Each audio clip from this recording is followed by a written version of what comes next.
We can get started. I'm ready. Okay. Balaji, can we get started?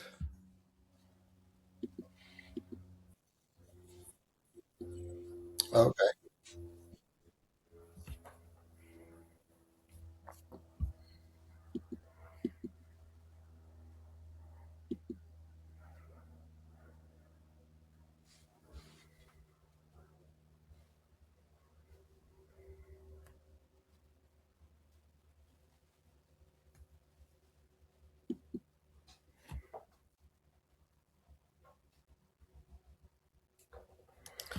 It's again. Okay. All right. Sounds good. Thanks, Balaji. Uh, then thanks for joining in today's podcast. Just want to give a quick introduction about you and uh, like as you have been working with Oakland University for last few years.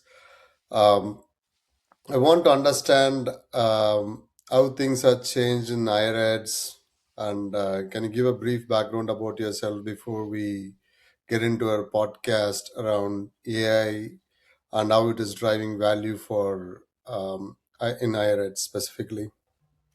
Certainly. Well, thanks for having me, Satish. I appreciate the invite. I have been with Oakland University in the Metro Detroit area for nearly 20 years now in a variety of roles, ranging from financial aid to student recruitment to online learning, educational technology.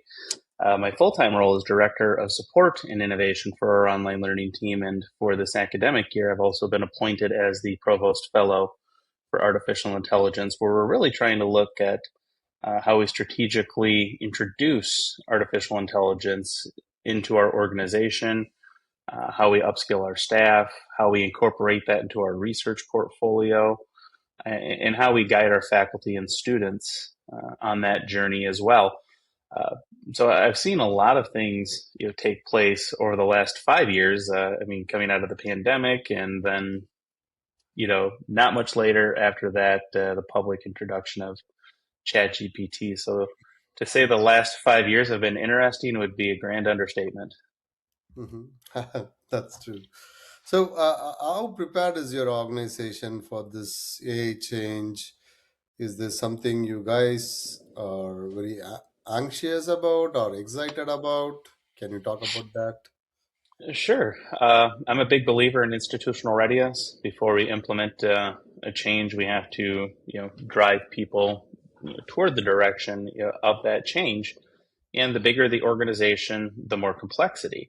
Where I think higher education has been different than most industries is that we also have our teaching and learning, our critical thinking responsibilities, and how do we address those in an era of AI when agentic browsers can do a heck of a lot of damage in an online course. So for us, our institution, we're moving closer to being ready to introducing AI.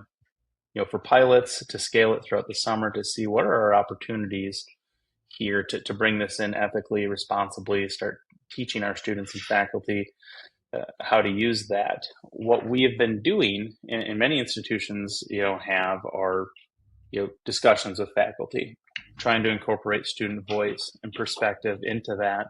And since I've come into this role, I've had more opportunities to drive other groups to be created. Of course, it's not me alone. There's a number of tremendous people, from our provost to our CFO, our CIO, who have been involved in helping drive these discussions. But for us, strategically, in from my opinion, where I think there's a lot of value is the academic units and the different administrative units Mhm. unpacking this to see where the value is for them rather than somebody come in and tell them what could be the value of this to you. And I do that because of institutional readiness. I'm very big at promoting how can we provide you additional skills that you can couple with your human expertise to help drive productivity, to help relieve some of the pain points that you Mhm. may be experiencing. I'm not presenting it, and I don't want it to be. Mhm. uh, Here comes AI to take over, your job. It's what are the pain points of your job? How could AI maybe help alleviate some of those pain points? And what skills do we need to help you attain to use these tools ethically and effectively? Mhm.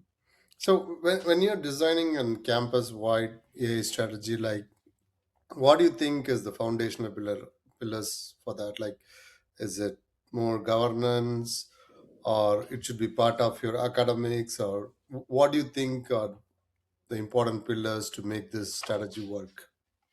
Well, certainly governance. We need to understand the broader implications for this from an IT perspective alone. Hmm. I think many industries, and especially higher ed, for institutions, of our size, the flagship institutions have a different bucket of resources they're working with. But for us, we have to focus on, the ethics of it all. What kind of tech stack do we need to bring in to ensure that we've got a secure environment for our faculty researchers, and our student researchers as well, to experiment, to play, to have those opportunities in a more, say, controlled environment that protects our institutional data, our personally identifiable information. I think that governance is foundational in understanding it. How we govern IT, how we govern AI, how we govern data. It has to start. Many of the conversations have to start there. And what I've seen are a lot of aspirations. Oh, we've got this great idea, or I saw another business doing this, or another organization doing this, and we may not have the tech stack to support those more aspirational goals. And believe me, I want to get some of those aspirational goals. I want some of those wins, for our provost and our CIO, Hmm. for our entire university. However, those aspirations are going to be tough to achieve if we don't have that solid foundation in place. I liken it to a couple of examples I like to use. It's like building a car without wheels, Yeah. or building a house and starting with the attic. It makes no sense if we don't have the foundation first to start exploring, which will allow us to scale the size of these pilots into more meaningful experiences for larger groups of students. So I am a believer in governance to help us understand that. Another aspect of that is, how do we know what we want to do? Okay. So going back to that point of pain points, Hmm. we're developing an intake process Hmm. where you can state your business case. What's your problem statement? We're building use cases.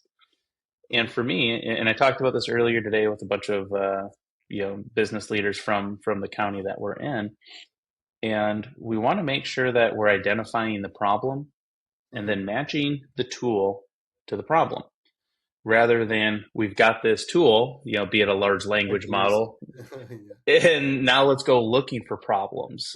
And to me, that's a backwards approach. So we're Mhm. really trying to bring in a culture of, what problems do you have? Can we help you solve it? Do you have a system with embedded AI that may help you, alleviate that pain point? Or do we need to start exploring and looking at other tools outside of our enterprise, outside of our organization, that could be helpful? So, in addition to that governance, we also have to have an intake process to help us prioritize projects, to understand limitations, to start to get an understanding of what that short term and potential long term return on investment could be as well. So, I see that those are some of the key pillars that we are working on right now. Of course, we have other short term goals to help promote AI literacy Mhm. as well. Mhm. On February 13th, the Department of Labor released an AI literacy framework that I think is very interesting, that could serve as a model, for almost any organization looking to start dipping their toes more seriously into artificial intelligence. So you are trying to design the core. Is it more like for your students also? You're trying to bring the strategy for your entire organization, Mhm. staff. Also, you're trying to bring this AI strategy. Is that correct, or is it not? It's correct, and it's a great point, because we're going to have an overarching type of strategy, that's going to address more of the, tech infrastructure needs, more of the, cultural barriers that we may have, our organizational culture. Each one has got a little bit a different approach when it comes to change management or their capacity for change, Hmm. your appetite for change. I think that strategically we have to look at each stakeholder group a little bit differently because a student is going to have different needs for Hmm. AI literacy than a faculty or a researcher or an administrator who's looking to increase productivity. Now, maybe some of the same tools can help them there, but also in my talking with students, they're worried about jobs. Yeah. What are my job prospects are going to be like? Am I in the right degree program? And those are hard things to predict. Listening to deans from schools of business and economists at our own university and others, nobody really knows. It's hard to predict. I mean, they suspect there'll be some job loss, but they also suspect that there'll be some job creation as a Hmm. result for this. And I don't have the answer for that. And I'd be hesitant for anybody who does have the answer for that. A faculty researcher, on the other hand, they have different concerns. Okay. They, may be writing grants from federal agencies or private organizations that do or don't allow the use of AI in their grant proposal. Okay. They may have, data standards that, prevent them from using AI or possibly that are in conflict with some of our own rules governing our data.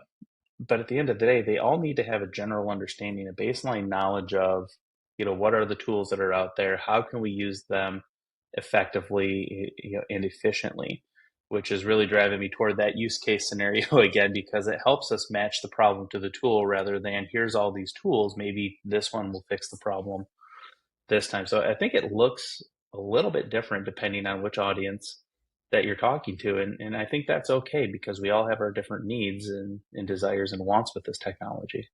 So if there is a student who comes to you like, is there a right course I'm taking now? Is it going to make any future safe for me? What would be the course? What would be your answer to them? Well, I would say it depends, and I don't know. Let's talk about it a little bit more. And I've got more students reaching out to me now. Hmm. Just I think they feel it's a good place to have some of these more exploratory conversations. So we Hmm. think about it from the student experience. They go to, for example, a graphic design course, and we have a professor here teaching graphic design who's finding cool ways to introduce AI and critique of AI graphic design.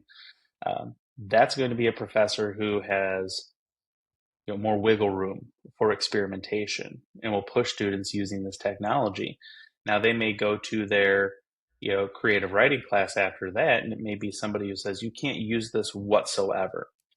Hmm. So for our students, and I understand, and I don't want to limit our faculty on how they run their classroom, but also empathize with the student on how confusing that is for them.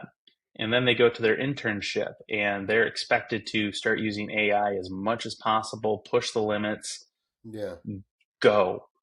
So those things are in direct conflict right now. And it's problematic because it's making things very confusing for our students. So I empathize with them in many ways because they're trying.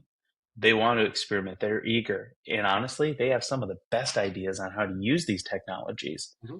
But they're also, in some cases being told don't use these. These are bad, but maybe not always getting the sound reasoning behind why that is because we want to teach them to use these tools to complement their critical thinking. And I Hmm. believe that in higher ed and in many industries, we're still wrapping our brains around what it means to teach critical thinking skills in an AI enhanced classroom.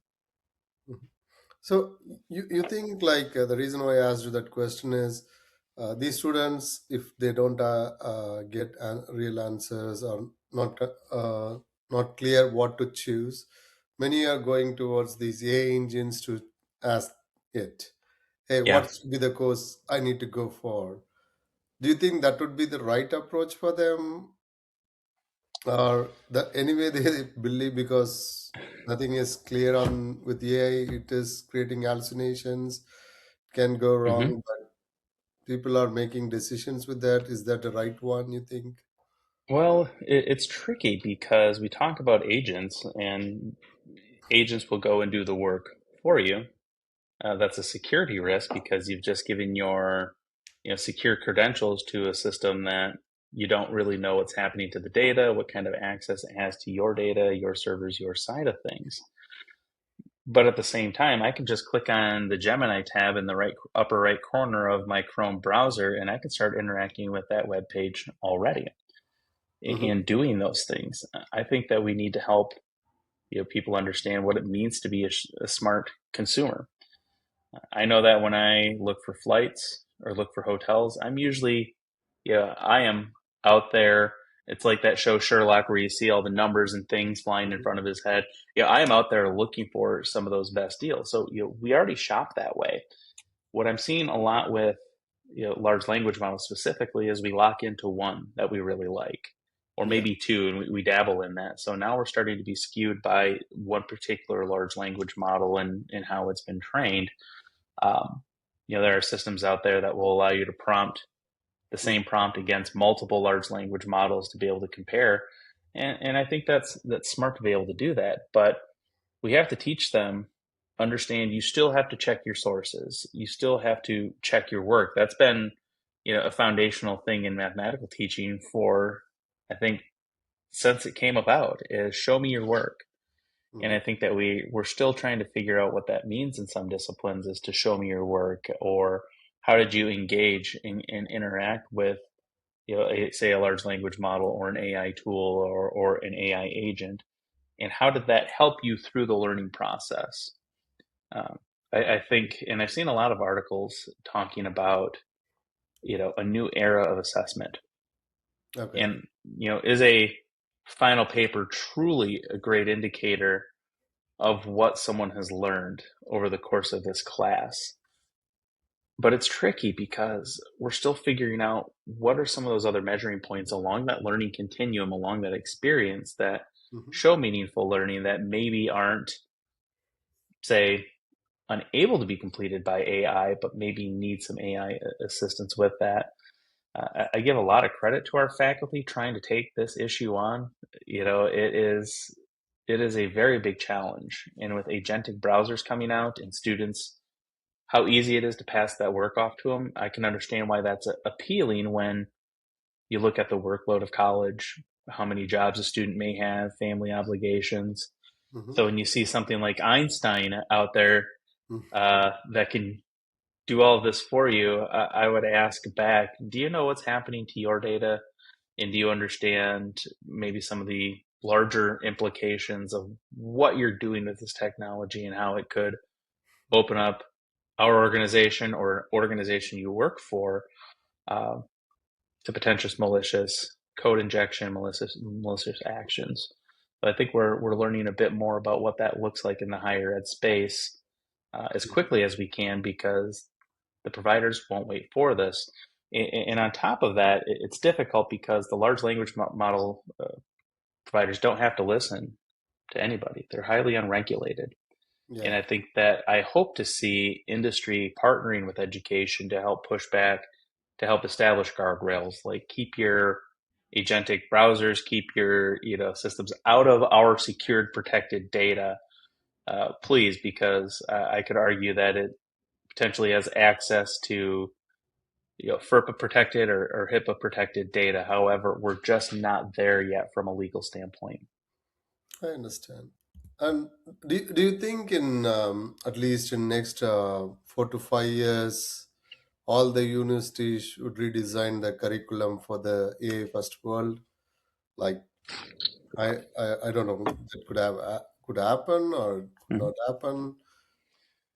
Well, it could happen, and it could happen, say, through an accreditation process, Hmm. because setting learning outcomes for a curriculum, for a program, for a course, that's a different process. Where I see currently, like today, the way to bring AI into your classroom, into your curriculum, is simply by having a learning outcome that says, to explore the ethical pros and cons, considerations, limitations of artificial intelligence as it relates to this course. And Yeah. by doing that, we're not necessarily introducing the use of AI or any kind of AI tools. We're simply talking and we're learning. And I love hearing what our students have to share in their perspective. I'm 20 some years removed from my undergraduate university experience. A lot has changed Okay. from an education and social perspective. So I think having those conversations and as a faculty member being comfortable, not necessarily being the expert in the room or the super user in the room.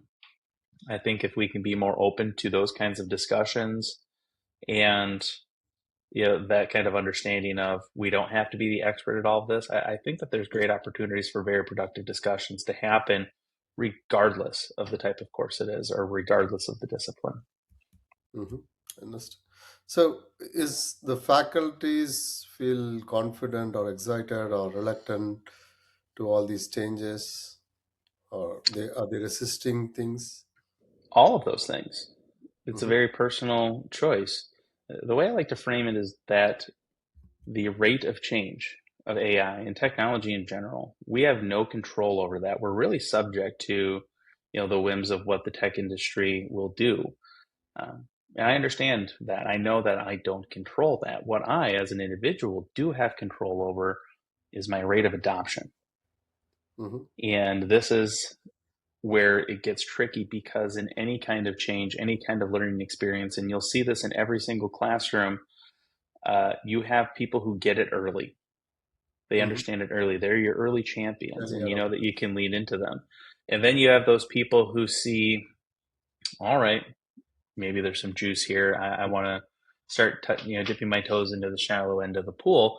And then you have, people who flat out refuse. They don't want to change. They've dug their heels in, or they not even a resistance to change, but just maybe personal feelings associated with that, and that can drive a lot of people to dig their heels in, whether that is an emotional response of fear, of whatever the concern may be, if it's anxiety, just the uncertainty of it. I know those things are coming. In any tech change that I've done, I know those are feelings associated with that. So I think that everybody falls somewhere along that continuum of learning. But isn't that true for any subject that we've learned? Yeah. We don't start our students off at master's degree. We start them off at bachelor's degree because we're giving them some of that foundational skill. And though we are 3 years into, a little over 3 years into this AI era, Mm-hmm. I still think that, there's more disruption that has to happen to help move people along on that learning journey. So I see it as a personal decision to adopt.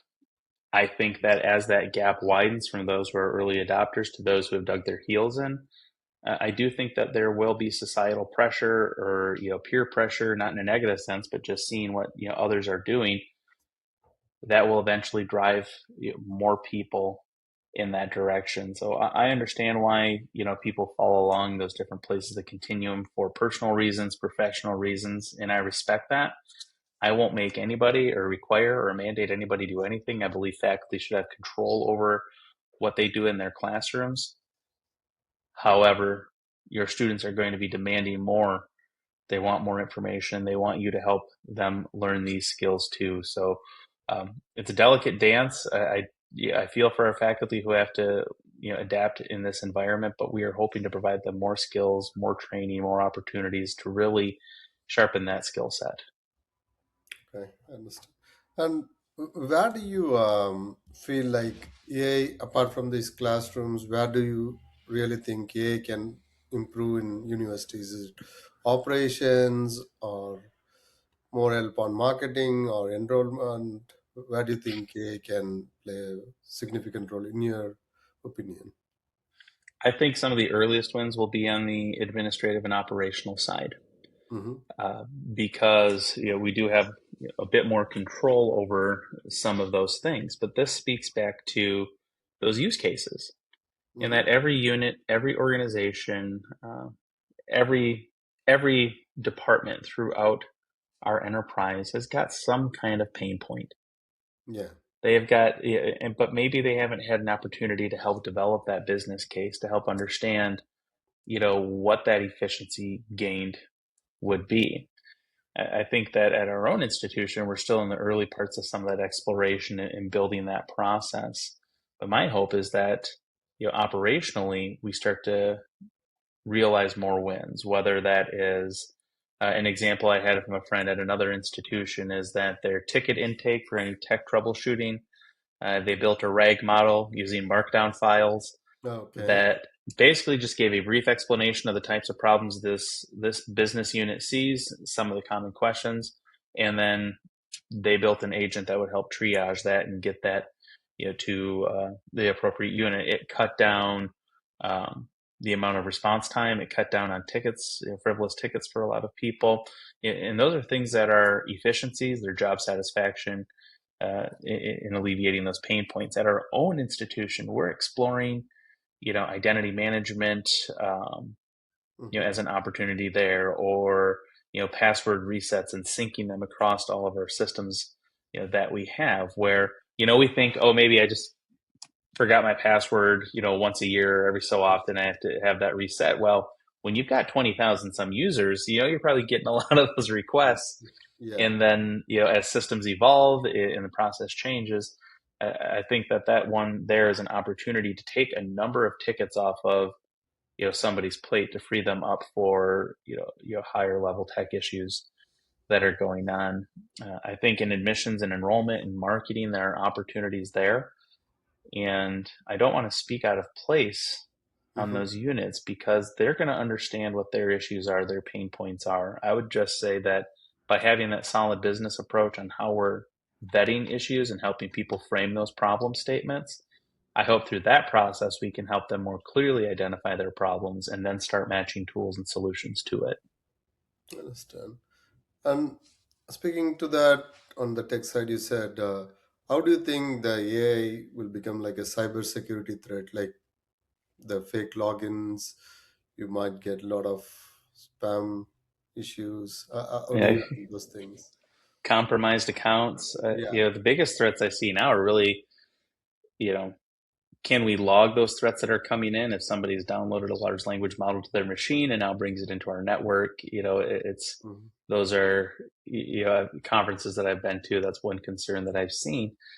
But really, I think the more obvious uh, cybersecurity issue that we're facing is agentic browsers who have been given login credentials, or agentic systems that have had their credentials given to them, and just how easy it is to hand that information off because it'll handle that schoolwork, that issue for us. So I feel for our CISOs and our security teams out there. There's a lot more coming at them, and it's really a big period of learning for them too, because everything changed for them, and the nefarious actors, they're finding more creative ways, different ways to infiltrate using this technology as well. So there's always good users and bad users, no matter what the technology is, and they're in for an interesting battle. But I think because agentic systems are so easy to get access to, and it's so easy to hand off those credentials, that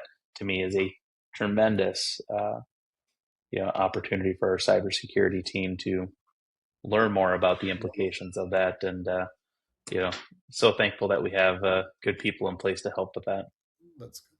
That's good. But as an organization, like if there is any guardrails that you guys want to implement to prevent many of these issues or any other threats, what could be the policies? Like the first thing, these things should never, we should bring it in the universities or something like that. What guardrails policies you launch?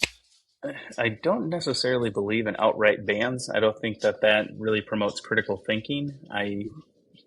We can learn about this. I do think it is problematic that agentic systems and browsers can do so much on behalf of students, but the trade-off for that is organizations are already doing it and Yeah. using that. So it's not as though it's a skill that won't be utilized by students when they leave the university.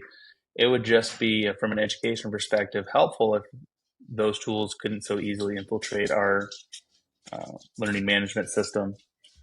Anything that's a web-based tool, even Gemini, when I open up Gemini here, it can use computer vision and view anything that's on my page. And understanding the implications for your data and the protections that should be in place, I just wish the providers would be more mindful of that. I think that would be very helpful from an educational perspective, and try and find ways for us to use those technologies in productive ways that don't compromise critical thinking or student learning. Mhm. Understand. And in terms of when as a university, when you are trying to evaluate or buying any AI tool, what would be your evaluation techniques to, okay, this is the right tool that we can bring to the university? How do you work on that?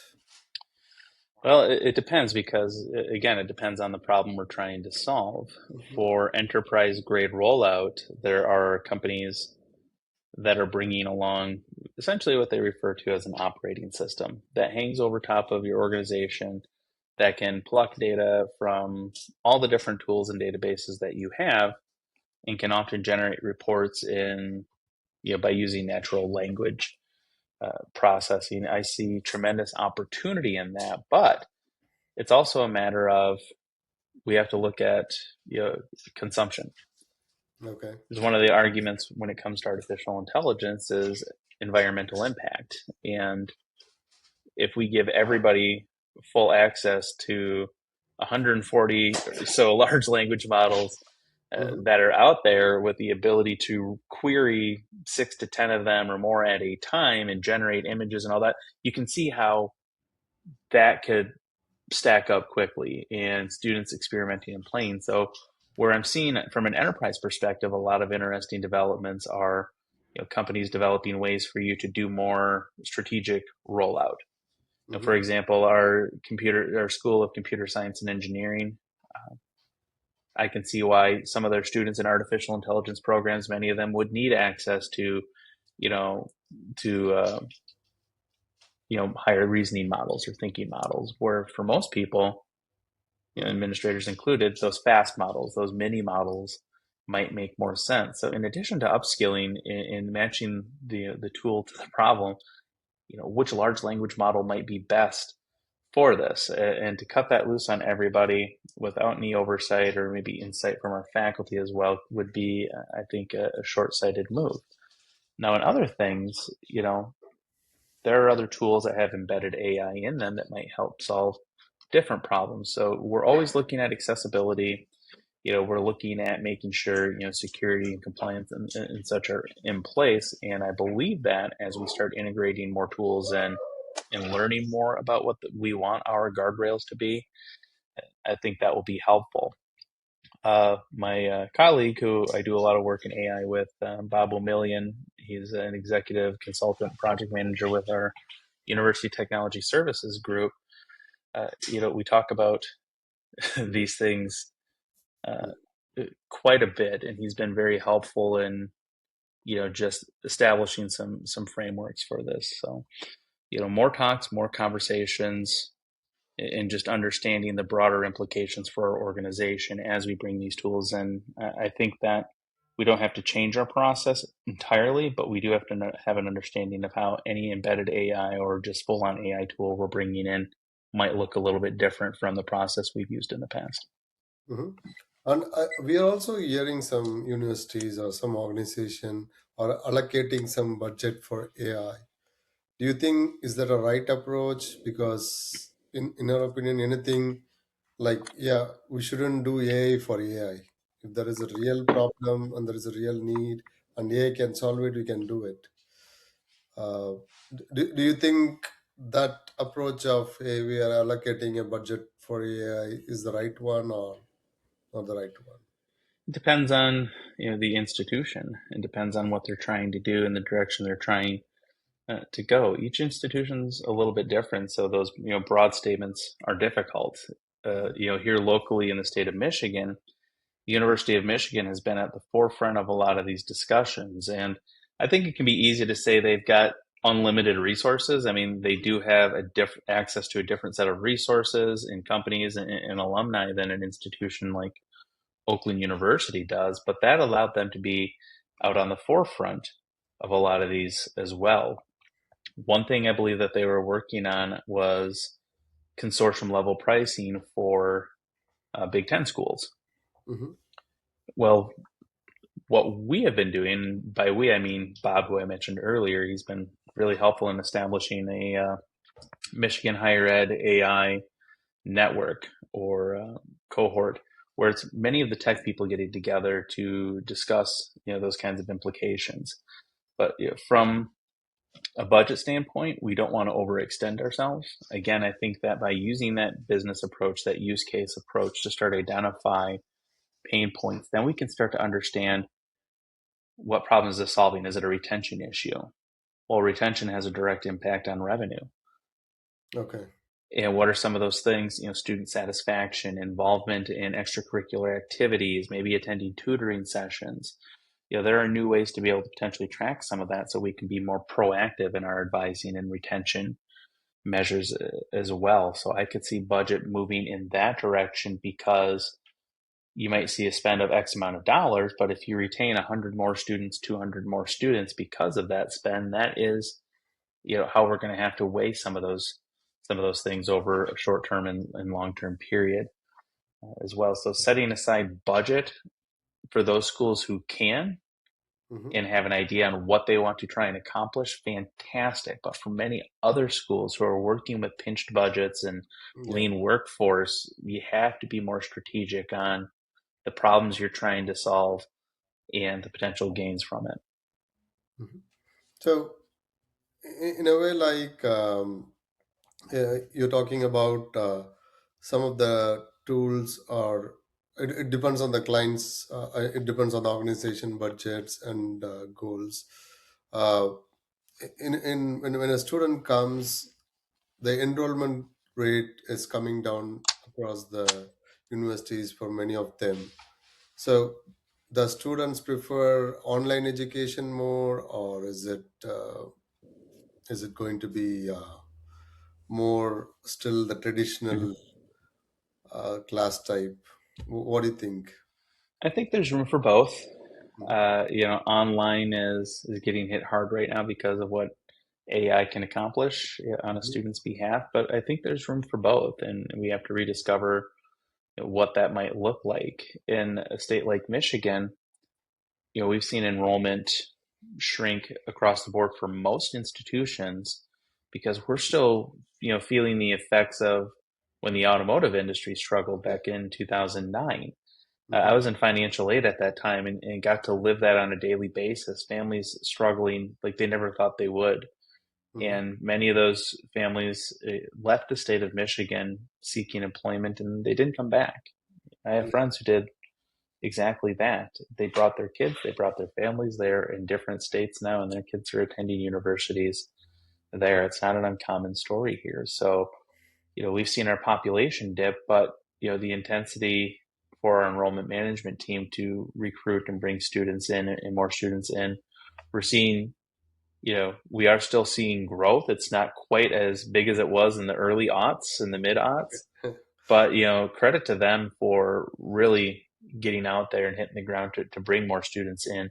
On top of that, we have a newly created role. He's in his first year in this position, an AVP for advising, and he's working with our enrollment management team. He's working with our academic affairs team to help drive retention up by, I believe, 5 or 6% over the next few years. And while that may be a bold and ambitious goal, I support him entirely, and I love to see what he's doing. And he's certainly looking into AI enhanced tools to help with that. But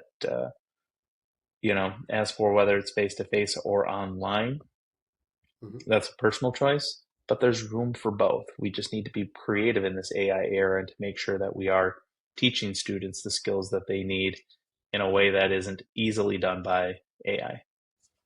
Hmm.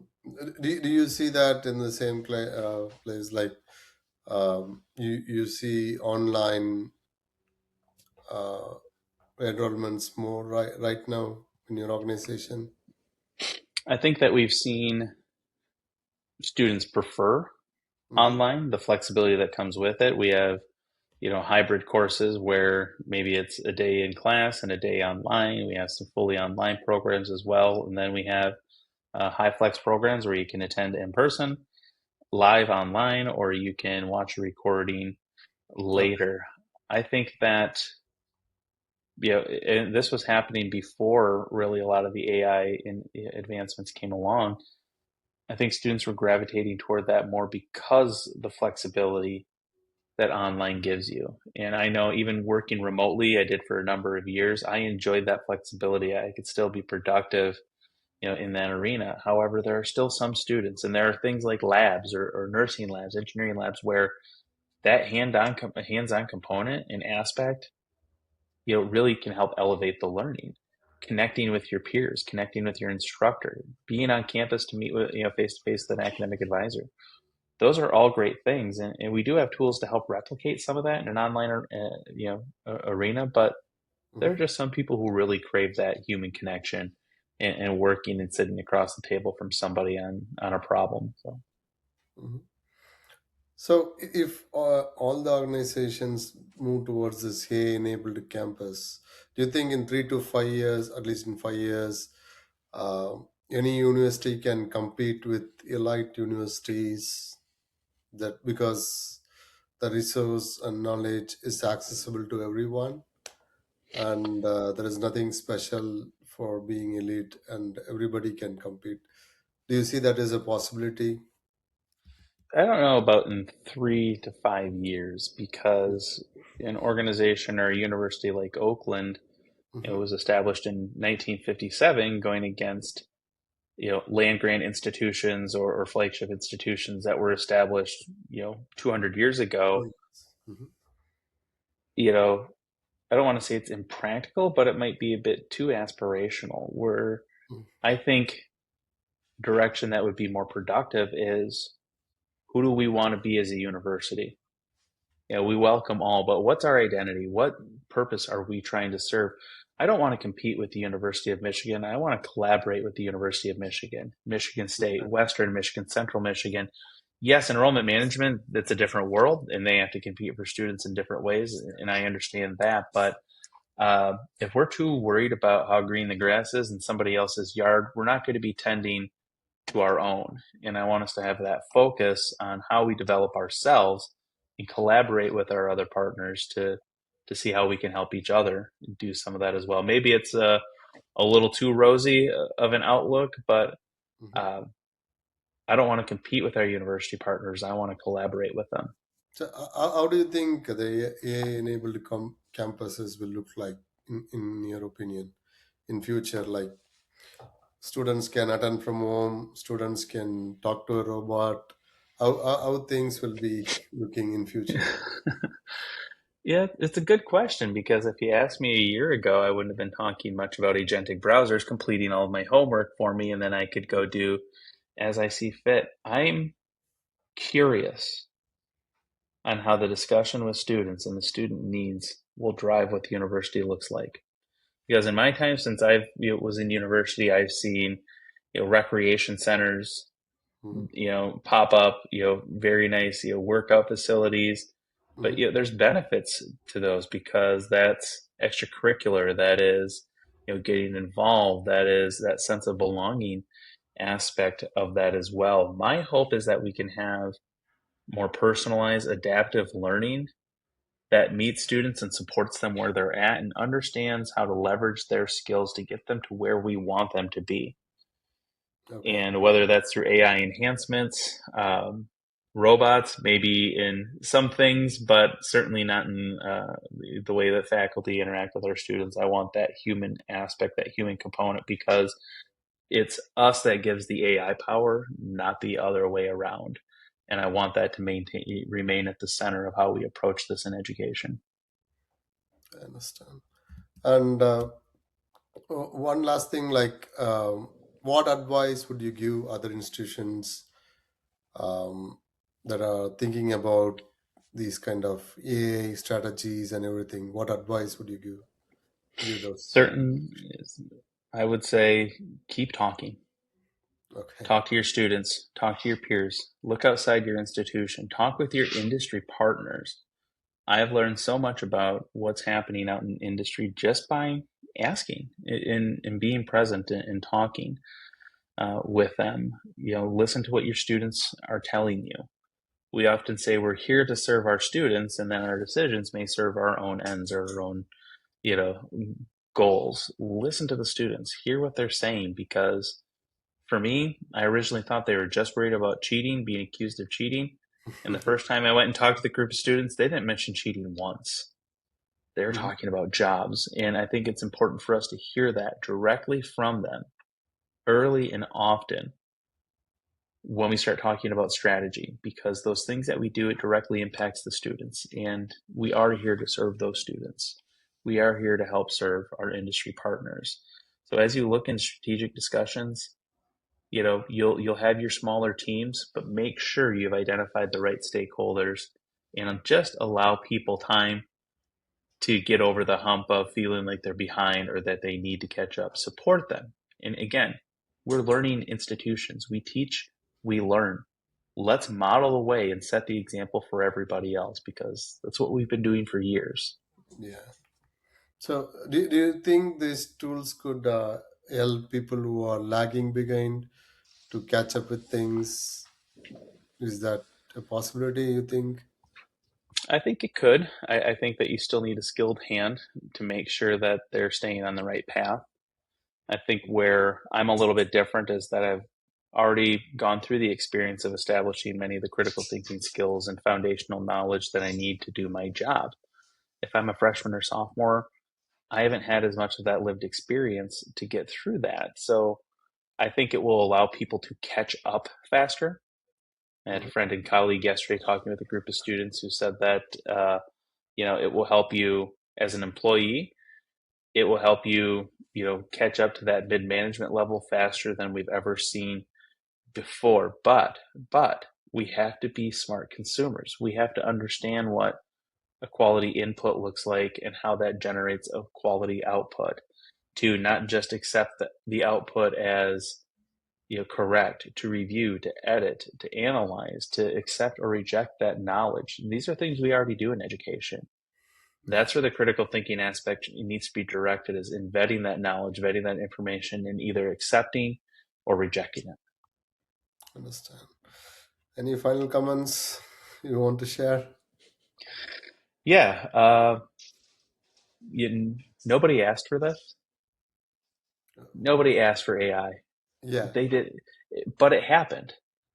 And give yourself credit for at least trying and to explore. At one point, in our minds, and I've said this often, it went from we're going to go play to we got to go to work. And I think right now, as long as we have an understanding of the types of information we should not be putting into AI and protect our personal data, go play and learn, experiment, fail, fail often. Failure is learning, and share those experiences and those discussions that you have and see how other people are failing, see how they're succeeding. And, just know that we are all in this together. We are all still figuring this out at every level of the organization, and that's okay right now. But we're working on it, and we need everybody's help to really help push the ship along. all right. Sounds good. Dan, thanks for your time, and you had a great insights on AI, how it is going to impact higher eds. Hope this is useful for everybody, and happy to connect with you. And I hope I will see you in another discussion. Thanks for having me, Satish. This was great. Thank you. Thanks, Dan. See you. Bye bye. Bye.